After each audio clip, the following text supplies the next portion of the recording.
Oi, gente, sejam mais uma vez bem-vindos ao nosso canal.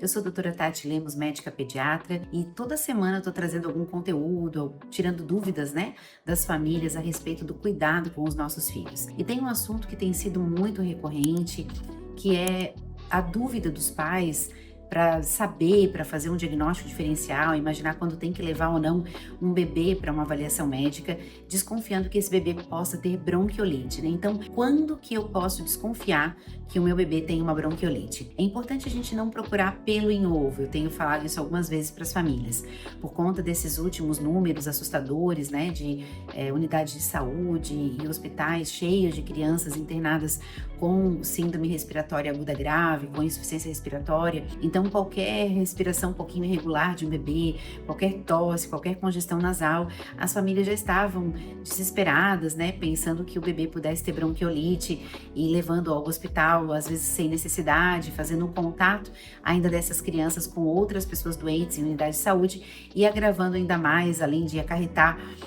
mais sobrecarga no serviço de saúde, agravando o quadro das crianças. Então, quando a gente desconfia que a bebê tem uma bronquiolite, a gente vai estar falando sempre de uma criança menor de 2 anos, que é o quadro clássico da bronquiolite viral aguda, causada geralmente por um vírus, chamado vírus sincicial respiratório, é o principal responsável pelas bronquiolites dessa faixa etária. E esse quadro, ele vai ser, às vezes, súbito, muitas vezes a criança estava bem e, de repente, ela começa com desconforto respiratório. Então, gente, o principal sinal para eu desconfiar que uma criança possa ter um quadro de bronquiolite é essa criança ter dificuldade para respirar, Então, a respiração, ela passa a ser ofegante, dificultosa, não em alguns momentos. Lembrar que o recém-nascido, às vezes, tem uma respiração irregular, Às vezes ele vai lá, respira meio rapidinho, depois ele para de respirar, depois volta a respirar, mas a respiração da bronquiolite, ela é, todo o tempo com desconforto, às vezes gemência, dificuldade realmente para entrar o ar e sair. Então, a gente vai percebendo, principalmente da barriguinha para cima,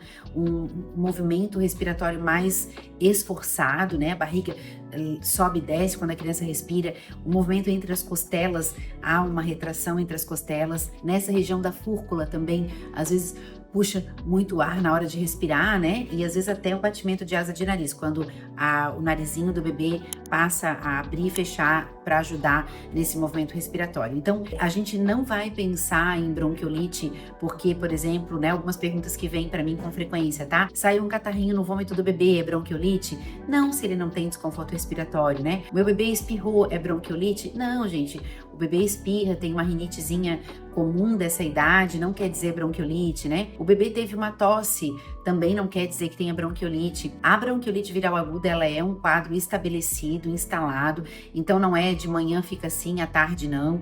É um quadro que o bebê está com desconforto respiratório, É um bebê que fica realmente mais doente, mais gemente, irritado, pode ter febre ou não, nem toda bronquiolite tem febre, e é um quadro evolutivo. Então, esse quadro ele começa e aí ele tem geralmente uma piora, às vezes até 5 dias de evolução, e depois, geralmente, de 7 a 14 dias desaparece, tá? Então, se a gente tem, um bebezinho, os quadros mais graves vão estar ali dos menores de 4 meses, e a gente tem essa criança com desconforto respiratório, falta de ar, às vezes vindo junto, com tosse, gemência, chiado para respirar, não consegue mamar, às vezes com febre alta, eu vou levar esse bebê para avaliação, tá? Mas não procure pelo em ovo, E convido vocês também a participar da nossa comunidade de mães, o Manual do Cuidado. Lá no nosso curso tem mais de 50 aulas preparadas sobre todo o primeiro ano do bebê, desde a pediátrica pré-natal até o primeiro ano de vida, e eu explico lá também sobre a vacina, da bronquiolite, que hoje a gente tem algumas opções, tanto para a gestante quanto para o bebê, e quais são os sinais de alerta. Então, também estou sempre informando as mães lá a respeito desses cuidados, tá bom? Um beijo para vocês e até o próximo vídeo. Não esqueça-se de se inscrever aqui no nosso canal, ativar as notificações, e se ficar alguma dúvida, deixar aqui nos comentários, que nos próximos vídeos a gente vai estar respondendo.